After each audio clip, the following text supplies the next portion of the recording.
The translation and purport by His Divine Grace A.C. Bhaktivedanta Swami Prabhupada. Srila Prabhupada ki! Translation. O Father, O Lord, O Personality of Godhead, the living entities in the material world can never have any happiness because they are overwhelmed by the three kinds of miseries.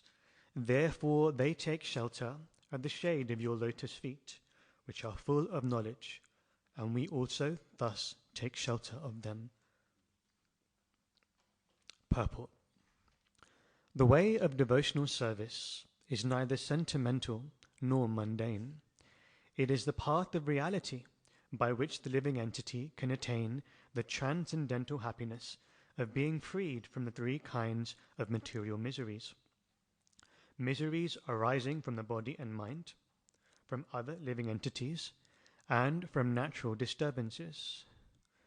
Everyone who is conditioned by material existence, whether he be a man or beast or demigod or bird, must suffer from adhyatmika, bodily or mental pains, adhibhautika pains, those offered by living creatures, and adhidevika pains, those due to supernatural disturbances. His happiness is nothing but a hard struggle to get free from the miseries of conditional life. But there is only one way he can be rescued, and that is by accepting the shelter of the lotus feet of the Supreme Personality of Godhead. The argument that unless one has proper knowledge, one cannot be freed from material miseries is undoubtedly true. But because the lotus feet of the Lord are full of transcendental knowledge, acceptance of His lotus feet completes that necessity. We have already discussed this point in the first canto, chapter 1, chapter 2, text 7.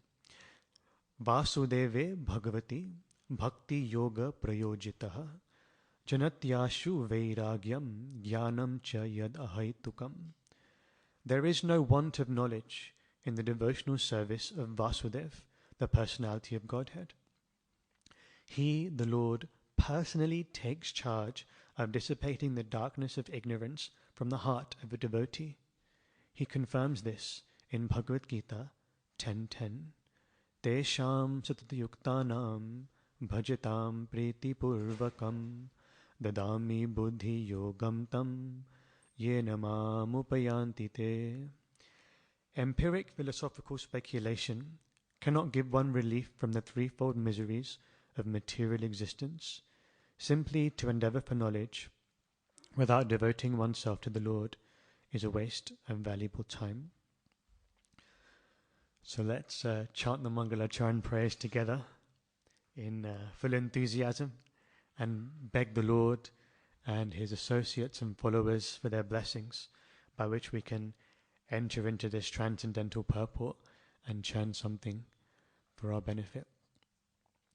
Om Gyan Timirandhasya Gyananjana Shalakaya Chakshurun Militam Yena Tasmai Shri Gurave Namaha. Shri Chaitanya Manobhishtam Sthapitam Yena Bhutale Swayam Rupa Kadamahyam Dadati Swapadantikam Vandeham Shri Guru Shri Yuta Padakamalam Shri Gurum Vaishnavamscha Shri Rupam Sagrajatam Sahagana Raghunathanvitam Tam Sajivam Sadvaitam Savadhutam Parijana Sahitam Krishna Chaitanya Devam Shri Radha Krishna Padan Sahagana Lalita Shri Vishakhanvitamscha. He Krishna Karuna Sindhu Dina Bandhu Jagatpate Gopesha Gopika Kanta Radha Kanta Namostute. Tapta Kanchana Gaurangi Radhe Vrindavaneshwari Vrishabhanu Sute Devi Pranamami Hari Priye Vancha Kalpatarubhyascha Kripa Sindhubhyaeva cha Patitanam Pavanebhyo Vaishnavebhyo Namo Namaha. Shri Krishna Chaitanya Prabhu Nityananda Shri Advaita Gadadhara Shri Vasadi Gaura Bhakta Vrinda. Hare Krishna Krishna Krishna Hare Hare Hare Rama Rama Rama Hare Hare. Humbly seek the blessings of all the Vaishnavas assembled here in this room and those online, so that we may be able to speak something that is beneficial, something that is pleasing to the Vaishnavas, and something that is ultimately in line with Srila Prabhupada's teachings and desires for his movement. I was recently listening to a class by His Holiness Tamal Krishna Goswami, and he was saying that when we give class in the morning, the audience want to know how can they go back to Godhead. And what is palatable for them are those instructions on how to go back to Godhead. So hopefully this morning we can serve that same vision. We leave this, all of us together, we leave this temple room, and we, on our way to Prashad, we think, okay, yeah, got a better idea now, a little bit more conviction. How can I go back home, back to Godhead? Prabhupada said that every syllable, every word in this Srimad Bhagavatam is transcendental. Nothing is to be taken for granted. Nothing is, we see in this purport, neither sentimental nor mundane. Everything should be taken like the gospel, even more than the gospel. Everything should be taken like the Bhagavatam, because the Bhagavatam is non-different from Krishna. So every syllable is worshipable. Sanatana Goswami says, every syllable rains pure love of God upon the reader. So every syllable is to be taken seriously. We hear Shrutakirti Prabhu, who was Prabhupada's personal servant for many years, he would come into Prabhupada's room and find him reading his own books. Such a rarity, I think. Spiritual people aside, but in the mundane world, to find people reading their own books, I don't know if they'll probably get bored of them, but Krishna is ever fresh, nava yovanam. There's always something to be learnt. Prabhupada said that I didn't write these books. Krishna wrote these books. Krishna dictated to me. So Shrutakirti Prabhu would come in and he'd find Prabhupada reading his books. Prabhupada would say, if you just read this one book, you'll become Krishna conscious. And then on another occasion, Shrutakirti Prabhu found him again reading his own books. If you just read this one chapter, you'll become Krishna conscious. If you just read this one verse, you'll become Krishna conscious. If you just read this one syllable, one word, you'll become Krishna conscious. And sometimes we take the spiritual master, Srila Prabhupada's words for granted, but just as every word of the Bhagavatam is worshipable, every word of Bhagavat is worshipable, which means every word of verse in Bhagavat is also worshipable. So we can take very seriously that if we genuinely, with all seriousness and sincerity, and in a mood of worship and reverence, approach the Bhagavatam, then even every syllable can give us pure love of God and can make us Krishna conscious. So I really appreciated this first sentence. The way of devotional service is neither sentimental nor mundane. Sometimes we join the movement, and then after some time, it's like, I've been around for a little bit. Yeah, I've been to a morning program. It's the same mantra, the same books. When a new one's coming out, we get it. A part of us is a bit like, I've had enough of this. And we take it as sentiment, we take it as mundane, we take it as just another part of our life. If we're not careful, it can become like that. If something is sentimental, we attach our emotions to it. And if it feels good in that moment, we'll accept it. But if it's not so palatable, we may find something else to do. In the beginning, we joined, there's so much enthusiasm. And then now Krishna wants us to work a little bit harder in that relationship. He wants us to put some effort from our side. And it's at that stage where we think, okay, well, I don't want to do this thing in Krishna consciousness, but this thing is nice. This feels good. And so it becomes a matter of sentiment, and we don't embrace the philosophy. And it can become just a Sunday afternoon thing. But Krishna consciousness is so much more than that. Prabhupada, when he was preaching, he would say, fine, you can look at me and you can say, yes, I'm an Indian man and my family, they were devotees. So because of the cultural background, because of some superstition, okay, maybe I've accepted this. But what about all these European men? What about all these European and American boys and girls? They weren't brought up in this culture. Quite the contrary. They were behaving in ways that are in complete opposition to Vedic culture, in complete opposition to the vision and mission of Lord Chaitanya's Sankirtan movement. But by this process, they've been able to become transformed. Prabhupada said he turned hippies into happies. What the UN failed to do, what the police failed to do, Prabhupada did by delivering this transcendental Krishna conscious process. Where is there peace in this world? Genuine peace only in Prabhupada's movement. Where is there transformation of the heart in this world? Only in Prabhupada's movement. So Prabhupada was saying that you can look at me and think that it's some sentiment, but these European boys and girls, they're my miracle. They're the proof that this process is not sentimental. This is the real deal. This is the panacea for this age. This is the medicine. This is what's going to solve all of our problems. And so it's not sentimental. And neither is it mundane. Golokera premadhana harinam sankirtana. Narottam Das Thakur says that this was imported from the spiritual world. What more can be said? This is completely transcendental. If we simply follow the process as Srila Prabhupada taught it, then we can't go wrong. Srila Prabhupada told Dinabandhu Prabhu, if you chant 16 rounds and follow the 4 regulative principles, I guarantee it, I guarantee it, I guarantee it, you'll go back to Godhead. And the saints in our movement, the devotees around us, they're living proof of the transformative power of Srila Prabhupada's words, the transformative power of this Sankirtan movement. It's not something sentimental, and it's not something mundane. This is the real deal. But what happens is we spend some time in the movement, and then after a while, we start to think, this is just a little part of my life. And we lose that enthusiasm. But like I was saying, it requires some work. I was in Oxford on Sankirtan in the marathon in 2023. And I stopped this person who used to be a preacher for the Mormons.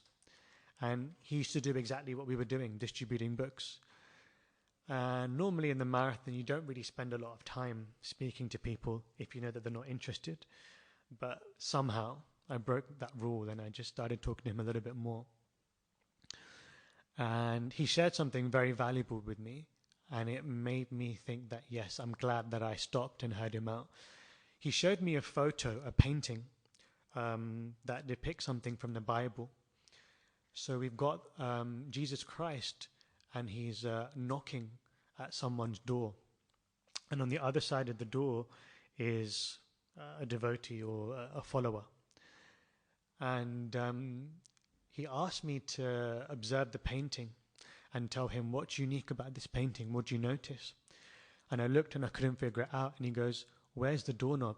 And I said, oh, it's on the other side of the door. It's on the side of the devotee, on the side of the follower. And I was like, oh, right, I see what you're saying. He goes, yes, Jesus Christ is on this person's doorstep, but it's only from the inside that the door can be opened.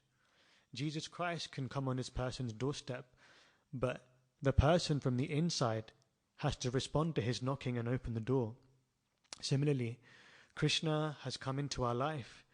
Srila Prabhupada has carried him into this world in the form of this movement. and the devotees have carried him into our hearts, and he's very much present here at the manor. And in the beginning, we received so much mercy. But there comes a point in the relationship where it's like, well, hold on a second. There's two of us. What are you going to do? So Krishna's knocking. Jeev jago, Gaura Chandra bole. How long are you going to sleep in the lap of the witch called Maya? We have to make some effort. We have to respond to his call. I feel like now more than ever, in Kali Yuga, with Lord Chaitanya's vessels and vessels and vessels of mercy, with Prabhupada's added mercy, which is expanding as we speak. It's just increasing. Anandam Buddhi Vardhanam. It's just going more and more and more. It's so easy, but we must make a little bit of effort. And that's why I think that sometimes we almost get spoiled in the beginning. All that prasad, all that mercy, all that nice treatment. But there comes a point where we have to make an effort from our side too. And the effort we make is nothing compared to what Krishna is doing. Nothing. This really beautiful line in this purport. You don't even have to be an academic. I mean, what is your... There's no prerequisite qualification. Only a little bit of desire.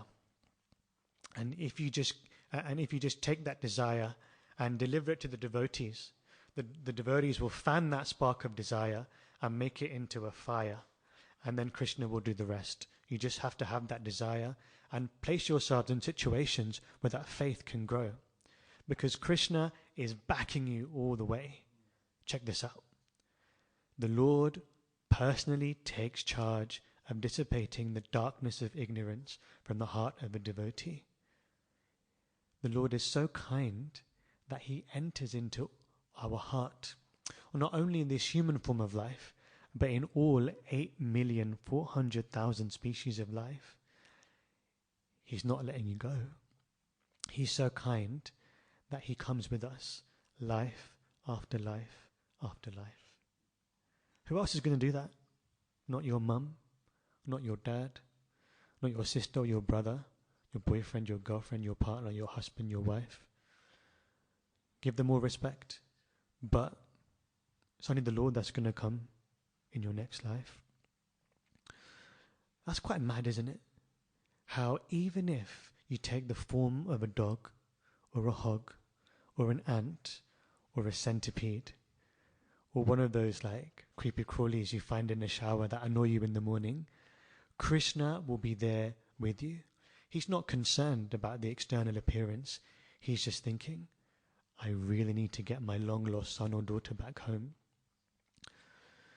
Krishna is Atmaram. He's fully satisfied. But there's still one part of Krishna that's crying. And that's why he keeps sending all this help to rescue us. That's a beautiful word that Prabhupada used in this purport. But there is only one way he can be rescued. That's mad.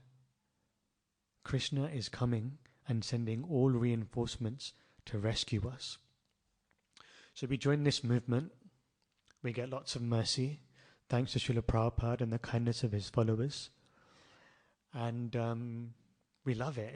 It's almost like an abhishek of mercy in the beginning, isn't it? It's super tasty, super palatable. It's just a party. It's, wow. It's a party. I mean, the devotees are so kind. Just recently, I've personally experienced a lot of kindness from the devotees. A lot of kindness. And I'm thinking, where else but in Srila Prabhupada's movement can you find such kindness, such willingness to help? Devotees who are willing to put aside all inconveniences to assist the people who've taken shelter of Prabhupada. And you think, it must be me, it must be me. But no way. If it was you, then why is it not possible outside this movement? The devotees in this movement, they are karunika. They are very merciful. Why is that? Why is that they're so kind? Because their Lord is so kind. Their Master is so kind. Who can be so kind? Who is there in this world that's as kind as Srila Prabhupada? As kind as Radha Gokulananda? Shri Shri Radha Gokulananda ki. Shri Shri Sitaram Lakshman Hanuman ki. Shri Shri Gaurnitai ki. Prabhupada explains in one purport in the CC that Lord Chaitanya, he is the epitome of kindness. So kind. And you can tell the qualities of one's Lord, one's Master, by looking at the quality of the devotees. The devotees here, you can read it in the Gita. They are so kind, full of compassion, full of mercy. And so, in the beginning, and of course during our time here, but specifically in the beginning we feel it the most, that kindness, that mercy.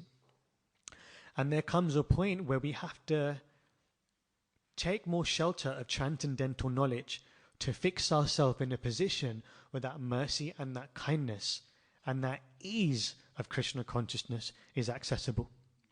Because Krishna's like, okay, I've given you mercy. Now I want you to understand why this mercy is important. I want you to understand that actually you're in a very vulnerable position.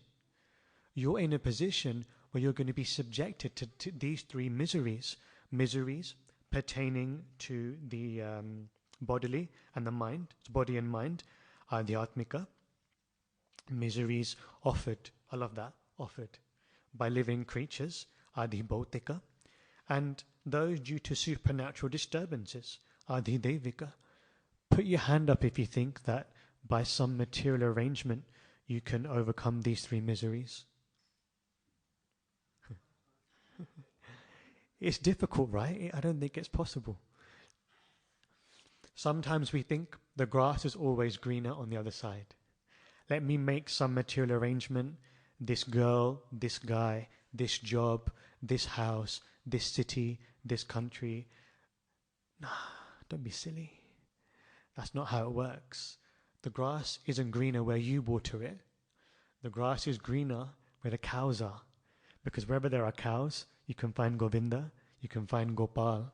The grass is greener wherever there is Krishna. And wherever there is Krishna, oh, that's it. You're sorted. Wherever there is Krishna, Vasudeve Bhagavati Bhakti Yoga Prayojitaha Janatyashu Vairagyam Jnanam Cha Tad Ahaitukam.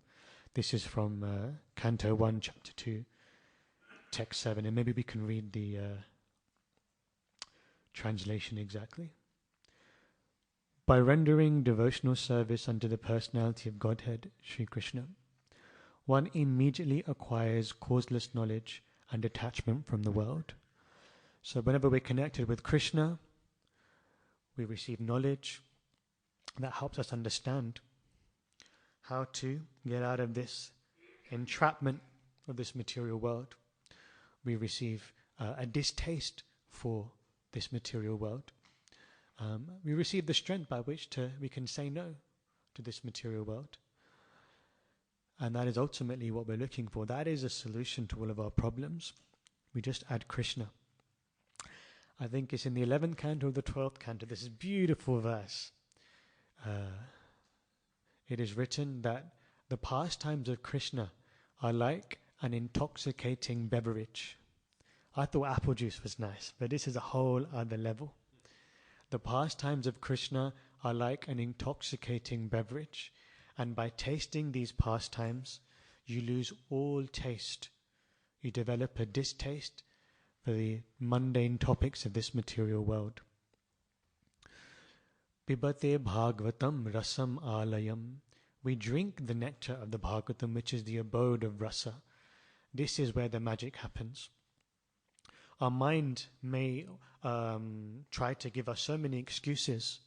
I think Keshava Maharaj writes about this in one of his books, about all the different excuses that the mind offers and the responses that the Gita gives in return. So the mind says, I don't have time. right now. The mind says, no, Krishna consciousness is important, but right now, in this moment, I don't have time. The mind says, Krishna consciousness is important. I've tasted some nectar. I've received some mercy. Krishna consciousness is important. But right now, I need to focus on my wedding. The mind says, Krishna consciousness is important. But right now, I need to get a new job. The mind says, no, Krishna consciousness is very important, but right now, my family members, they're ill, so let me tend to them. Of course, all these things are important, but all these things are never going to be the all in all. All these things are just a piece of the puzzle that is our Krishna consciousness. All these things are a piece of the puzzle that helps us survive and maintain ourselves in this world. But the whole purpose of every single action we take in this world is to fall back in love with Krishna and re-establish our lost relationship with him. So that's our check whenever we're about to engage in any decision, any activity.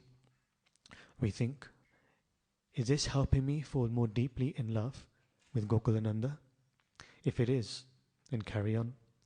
If it's not, then you might have to reconsider that option. And if it's difficult to reconsider because there's some attachment, I think that's a problem that, at least for me anyway, if there's some attachment and you know the activity's not good for you, it's like, whoa, this is too much austerity.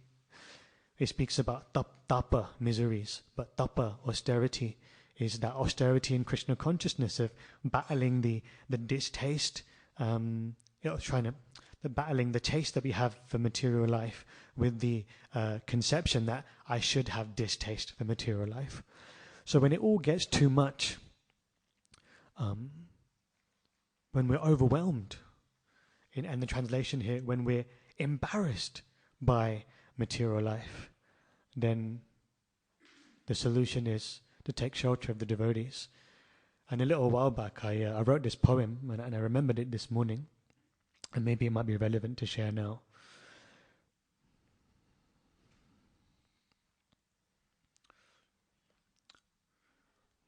Where is my spiritual strength?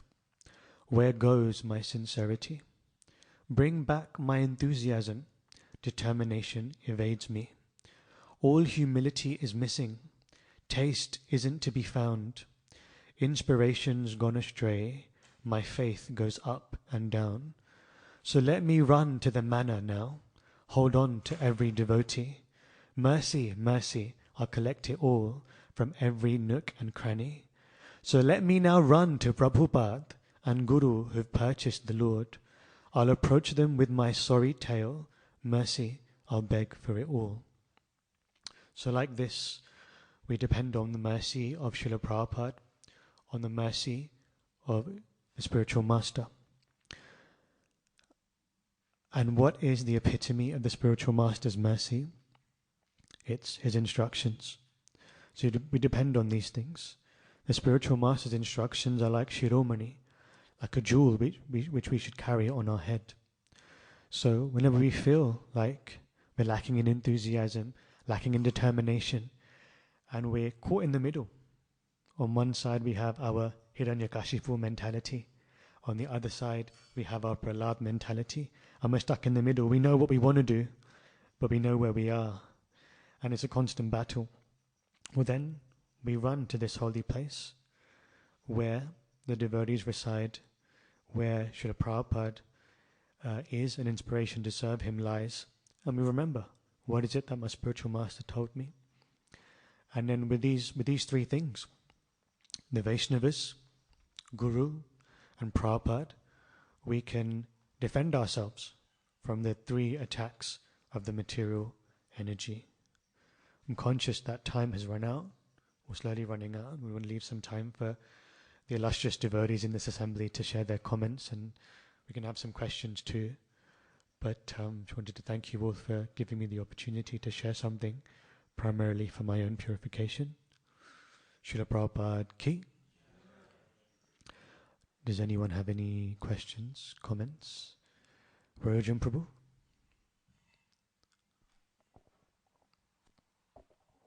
Hare Krishna, thank you. all these things you said actually, certainly I've encountered in my journey into Krishna consciousness. Hardships, so many things have happened, and circumstance. You're like this, I'm like that. Oh, they're blaming me. All these things, in your class was like an essence of my journey here. All these things I did in Karmi life, I look back and I think, oh my God, I was like that. Where's it? How am I here? And actually through all this, somehow or other, I am still here. Association of devotees. There's no doubt about it. But also, I'll just quote a verse from Shikshastakam. Please. Because it's like here you've expressed, it's a prayer, isn't it? In this description and purport. I'll just read it. It's in the Shikshastakam. It says, I wonder if David, probably you'll not hold the mic. Oh, sorry. I'm just quoting now a verse that culminates all these things that you said here. It says, Ai nanda tanuja kinkaram patitam mam vishambi bhavam buddho kripaya tava padapankati sutahita duhuli. What does it say? Stita duli sadrashim vijintaya. O son of Maharaj and Krishna, I'm your eternal servant. Yet somehow or other, I have fallen into this ocean of birth and death. Please pick me up from this ocean of death and place me as an atom at your lotus feet. And so we have here the atoms of the lotus feet are the devotees.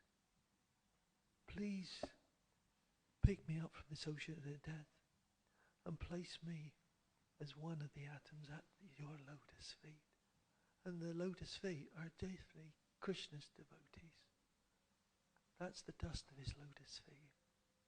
And that's sort of really, because you've gone through all those things that I've gone through in my karmi life and whatever, and I feel distaste. But at the same time, I'm glad I've gone through it. That somehow or other I've met devotees, I heard the Hare Krishna mantra, so I'm here now. I'm getting old, struggling, and every day is a trial and tribulation, but still I'm here. And I come now for the morning program, whatever I can get in. And I'm just thankful in that way for the Prabhupada's mercy, because at the end of the day, everything is there in his books. There's no doubt about, and in his devotees. Thank you, Prabhu. Yeah, Srila Prabhupada has left no stone unturned in giving us everything we need to make this life perfect and go back home, back to Godhead. Thank you for sharing that verse from the Shikshastakam. Hare Krishna Prabhu. Got a couple of questions, but maybe I start off with one. The verse is talking about how there is no happiness or never any happiness because of the three kinds of miseries that are there. But then at the same time, we talk about praying to Krishna, and you also mentioned in your class, help me to give up the taste, the material taste, and develop taste for you. So it seems like there is some happiness. So it sounds a bit contradictory, and sometimes also we find in verses that there is happiness but is insignificant. And sometimes it says like here, there is no happiness. So I don't know if you want to make a comment on that. I think you're more qualified than me to answer, but I'm trying to remember what you taught me during Bhakti Shastri. The material happiness and the happiness available in this material world is like a drop of water in the desert. It doesn't satisfy us. In the desert, we're very, very thirsty. We're hankering after some water to quench that thirst. And if someone gives us a drop of water, then it's almost like we've had no water. What is the value of that drop of water? It doesn't satisfy us. So yes, there is happiness. But Keshava Swami says there are different leagues of happiness. We are spiritual by nature. So the happiness that will satisfy us is in a whole other league that is not available in this material world. And the happiness that's available by engaging in spiritual activities, even though geographically we may be in the material world, we're not actually in the material world. Rupa Goswami says that we're liberated, one who practices devotional service, even though they may externally, it may appear as though we're engaging in the same activities as the non-devotees, but the fact of the matter is that we're actually liberated. We're experiencing life on the absolute platform, on the spiritual platform, and that is not material. So whenever there is any happiness that comes from chanting, from devotee association, from prasad, from devotional service, that is spiritual happiness, and that is an infinite leagues above the material happiness that is available to us here. And that happiness that's available here in the material world is an allurement of Maya to trap us. We remember the example of the camel. The camel is tasting some twigs, and the twigs have thorns in them. So the camel is thinking, oh, I'm getting very nourished by these twigs. It's very, very tasty. But at the same time, the thorns are cutting the camel's tongue. And actually, the camel is also tasting the blood, his own blood. So by engaging in activities that we think will give us material happiness, we are also inviting so much suffering. Because in the material world, there is no pleasure without pain, and there is no pain without pleasure. So the invitation from the Bhagavatam is that we develop a distaste for that pleasure and pain, flip-flop happiness. But we seek out the high happiness that is our birthright, the spiritual happiness that's available at the lotus feet of Krishna.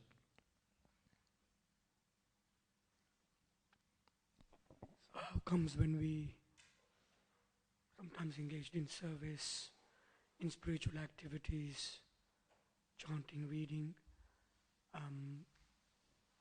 if that is on another league and is greater, how comes sometimes we don't experience that?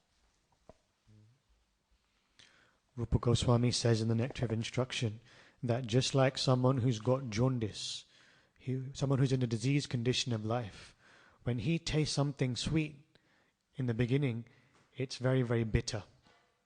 But as he continues tasting and he practices, that thing that appears bitter to him becomes sweet.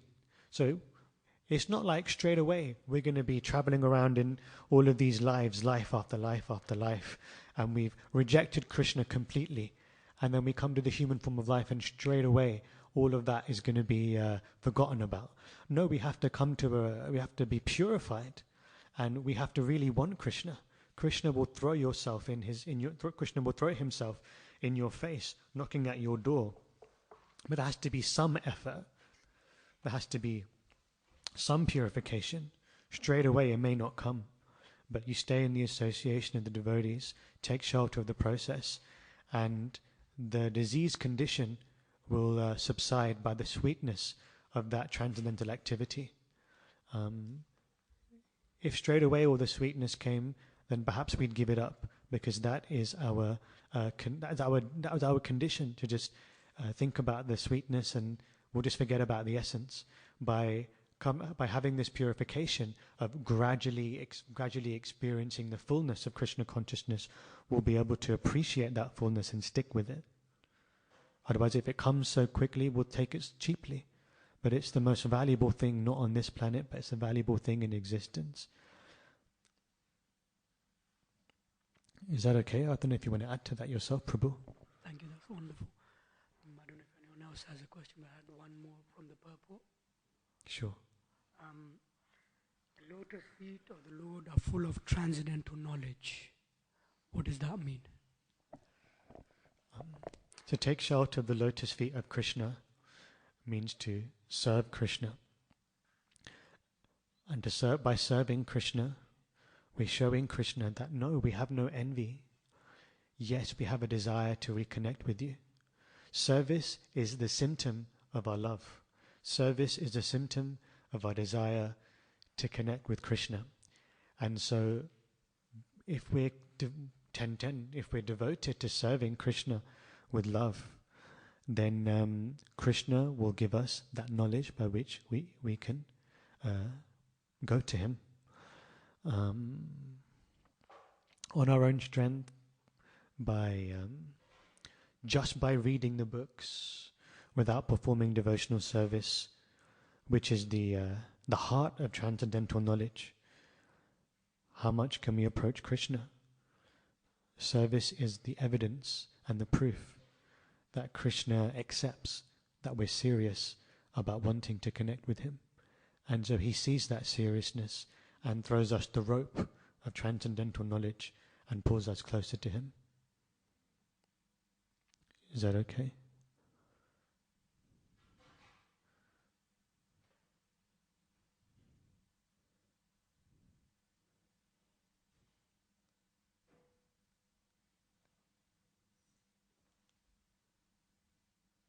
Any other questions or comments? I think one final one from Prabhu. What's your name, Prabhu? Baladev Das. Baladev Prabhu, Hare Krishna. Hare Krishna. Just wanted to share, you were talking about happiness.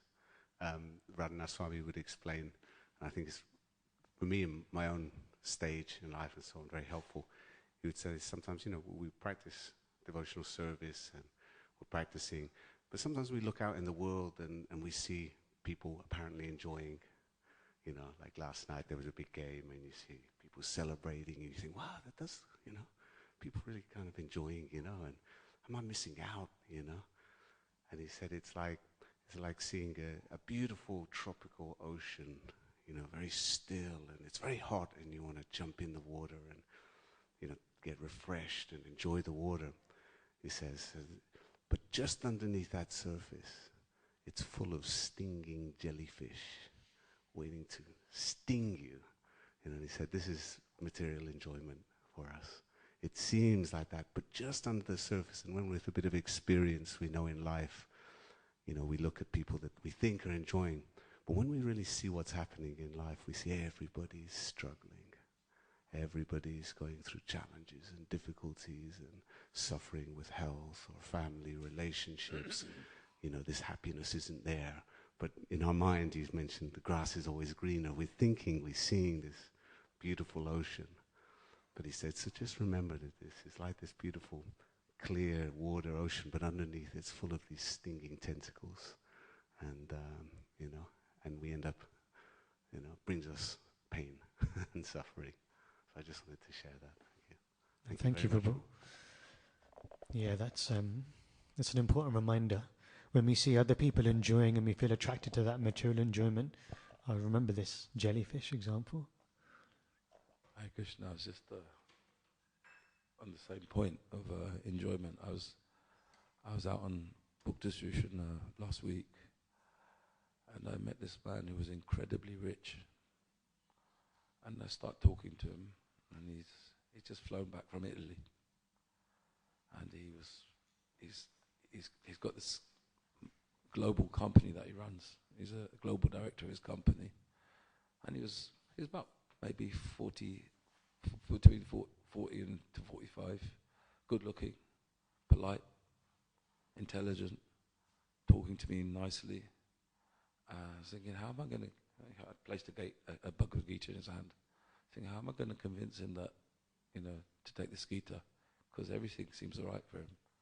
So I just flicked to the page where the changing bodies was. I said, see this part here, the shiny part, that's the soul. And the nature of the soul is to be the servant of the Lord. Said, if we make all arrangements to satisfy the body, we will never be completely happy. Just having faith that there's always a jellyfish somewhere,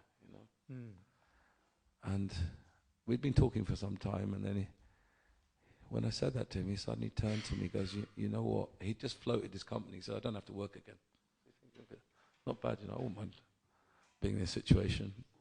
And he suddenly turns to me and he goes, you know what? What you're saying is right.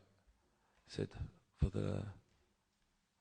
my daughter is in hospital and she's got anorexia and she hasn't eaten for 2 years and she's being fed intravenously. I've got all this money and I can't do anything about it. And I said, the only person that can help you now is your friend that sits. I'd shown a picture of the Paramatma on the book. A friend that sits in your heart. He's listening to everything that you're doing. He's the only person that can really help you. My humble request, I got him to chant the Maha Mantra. I said, is that you chant this mantra and see what happens. He said, I'll try. And he that minute, just his mind switched and he took a book like that. So it was a wake-up call for me. I was just watching because we're also hankering subtly that they're doing all right, actually, Yeah, busting my gut, got nothing. But we have everything, actually. And he had nothing at that point in time. But he got the chance of getting a book at that point, so just Thank you, Prabhu. Yeah, there's no escape. No matter how we try to dress it up, there's no escape. Since you spoke about book distribution, I'm just going to close by sharing something. We are currently in the summer marathon, and that concludes on Friday the 19th of July, I believe. Yeah.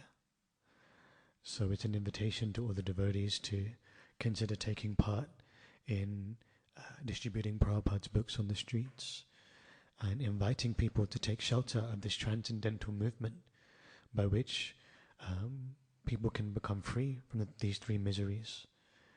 And it's an opportunity for us, like Prabhu was sharing, to observe people who are overwhelmed by the material energy and remind ourselves why it is that we've taken shelter of this process. If the devotees want to get involved, please feel free to speak with me after the class. Grantharaj Srimad Bhagavatam ki, Srila Prabhupada ki.